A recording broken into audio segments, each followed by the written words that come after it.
ताज्या घडामोडींसाठी पहा फक्त महाराष्ट्र 18 न्यूज बुलेटिन। ताज्या घडामोडींसाठी पहा फक्त महाराष्ट्र 18 न्यूज बुलेटिन। अतिशय चांगला आणि उत्तम प्रतिसाद पाटील साहेबांना मिळत आहे। कारण आम्ही खारघरमध्ये ज्यावेळी प्रचार रॅलीत प्रचाराला जातोय त्यावेळी कैक सोसायट्या या तासनतास आमदार साहेबांची वाट बघून आम्हाला आमदार साहेबांशी बोलायचं आहे, आम्हाला आमदार साहेबांशी संवाद साधायचा आहे, अशा प्रकारचं विनंत्या करून आमच्या सोबत प्रचारात देखील समाविष्ट होत आहे।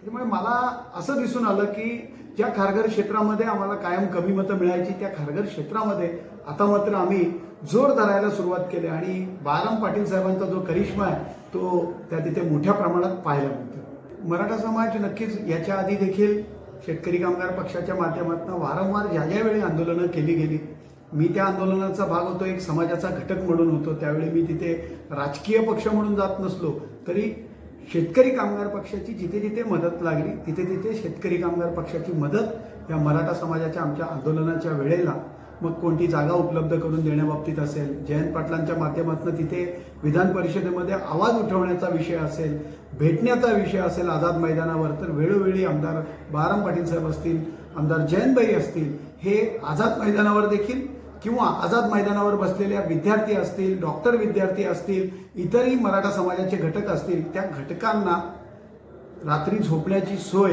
ही आमदार बाळाराम पाटील साहेब असतील, आमदार आपले जयंतभाई असतील यांच्या माध्यमातून आमची शेतकरी कामगार पक्षाची दालनं कार्यालय उघडी करून देऊन कायम करण्यात आलेली आहे। ज्यावेळी मराठा समाजाची मोठ्या संख्येने पनवेलवरनं मुंबईकडे आगेकूच होते त्यावेळी इथे आलेल्या मराठा समाजाच्या समाज बांधवांना त्यांची व्यवस्था करणे याची कायम जबाबदारी ही मराठा महाराष्ट्र समन्वयक म्हणून रायगडचा प्रमुख या नात्याने माझ्यावर राहिलेली आहे आणि ती पार पाडत असताना कर्नाळ स्पोर्ट्स अकॅडमीचा वापर मला वेळोवेळी कोणत्याही प्रकारचं मानधन न देता करता आलेला आहे। तर त्याचप्रमाणे बाळाराम पाटील ज्या शाळेचे चेअरमन आहेत त्या शाळेत ती शाळा म्हणजे कामोठे शाळा त्याचाही वापर आम्हाला वारंवार बैठका घेण्यासाठी करता आलेला आहे। त्या अनुषंगाने विके हायस्कूल या संकुलाचा देखील बऱ्याच वेळा बाळाराम पाटील साहेबांच्या माध्यमातून मीटिंग घेणं, राज्याच्या आम्ही एक आंदोलन ठेवलं होतं त्याची जी मोठी बैठक राज्याची बैठक जी लावली होती ती पहिल्यांदा मी महाराष्ट्रामध्ये लावली होती आणि ती बैठक देखील बाळाराम पाटलांच्या माध्यमातून जी जागा आम्हाला उपलब्ध करून दिली होती ती केवी कन्या या शाळेमध्ये केली होती। त्यामुळे मराठा समाजासाठी कायम या उमेदवारांचं आम्हाला पाठबळ राहिलेलं आहे। मनोजदादा जरांगे ज्यावेळी या इथे आले होते त्यावेळी देखील त्यांची भेट बाळाराम पाटील साहेबांनी घेतली होती आणि आत्ताच एक 10-12 दिवसापूर्वी मी असेल, विनोदजी साबळे असेल, आमच्या माध्यमातून प्रीतम म्हात्रे आणि आमदार बाळाराम पाटील साहेब यांची आदरणीय मनोजदादा जरांगे यांसोबत बैठक झालेली आहे। रिझल्ट बघितला त्या खासदारकीच्या रिझल्टवरनं नक्कीच चित्र स्पष्ट झालेलं आहे की या महाराष्ट्रामध्ये पुरोगामित्व विचाराला कायम महत्त्व दिलं गेलेलं आहे। त्याच्यामुळे मनुवाद काढण्यासाठी महाविकास आघाडी ज्याप्रमाणे एकत्र आलेली आहे त्या माध्यमातून महाविकास आघाडीचे जे खासदार 31 खासदार या इथे निवडून आले, अगदी त्याच धर्तीवर महाविकास आघाडी ही अग्रेसर राहिलेली आहे आणि अग्रेसर महाराष्ट्रात राहील ही नक्की खात्री मला वाटते। आणि त्याचमुळे मला अगदी आवर्जून सांगायचं वाटतं की 15 वर्षाचा जो काळ आहे, दीर्घ काळ आहे, जो एकाच माणसाला निवडून दिल्यामुळे पनवेलची जी दुरावस्था झालेली आहे ती कुठेतरी सुधारण्यासाठी इथली जी पनवेलची जनता आहे ती सुज्ञ आहे, सक्षम आहे आणि मला वाटते यावेळी 100% ते आदरणीय बाळाराम दत्तात्रय पाटील यांच्या समोरील निशाणी शिट्टी अनुक्रमांक 7 समोरील बटन दाबून तो बदल कसा असतो, कसा आहे ते दाखवून देतील। शेतकरी कामगार पक्षाने या इथे 6 जागा मागितल्या।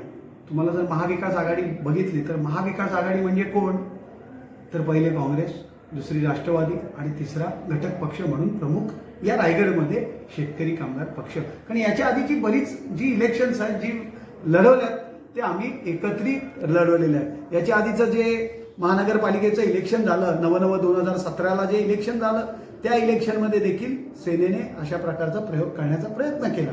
सेना त्यावेळी आमच्या महाविकास आघाडीचा घटक पक्ष नव्हती आणि तशी नसताना सेनेला एकही नगरसेवक या इथे निवडून आणता आला नाही। त्यामुळे इथे नक्कीच शेतकरी कामगार पक्षासोबत राष्ट्रवादी काँग्रेस आणि काँग्रेसला कळतंय की बाबा आपण इथे रायगडमध्ये शेतकरी कामगार पक्ष मतांमध्ये हा मोठा भाऊ आहे आणि त्यांच्या सोबत राहणं हेच आपल्यासाठी हिताचं आहे आणि म्हणूनच ते हित जपताना त्यांनी देखील आम्हाला वेळोवेळी शरदचंद्रजी पवार साहेब असतील, नाना पटोले साहेब असतील यांच्याकडनं यथोचित मान सन्मान मिळत गेलेला आहे. आत्ताची इथली जर परिस्थिती बघितली तर आम्हाला एकूण महाराष्ट्रामध्ये आम्ही 6 जागा मागितल्या होत्या.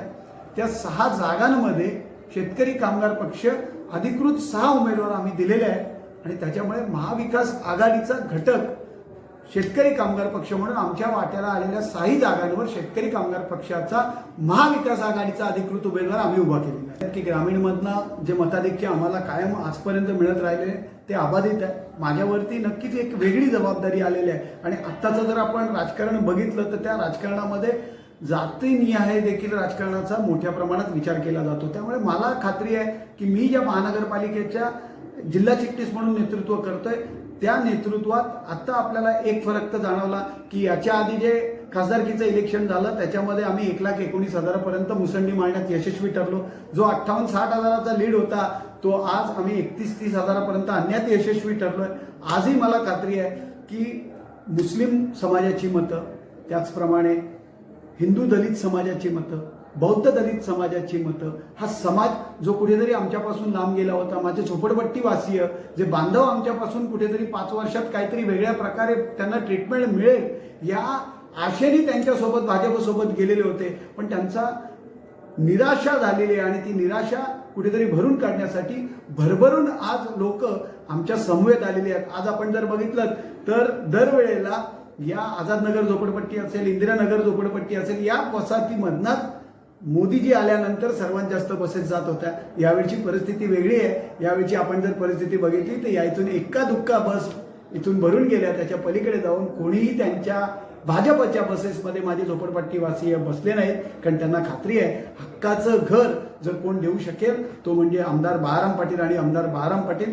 कारण तळागाळातील लोकांच्या प्रश्न सोडवण्यासाठी, रस्त्यावरची लढाई लढण्यासाठी जर या पनवेलला कोण पाहिजे असेल तर तो आणि तो म्हणजे फक्त बळाराम पाटील आणि बळाराम पाटील. त्यांची निशाणी आहे ती शेट्टी.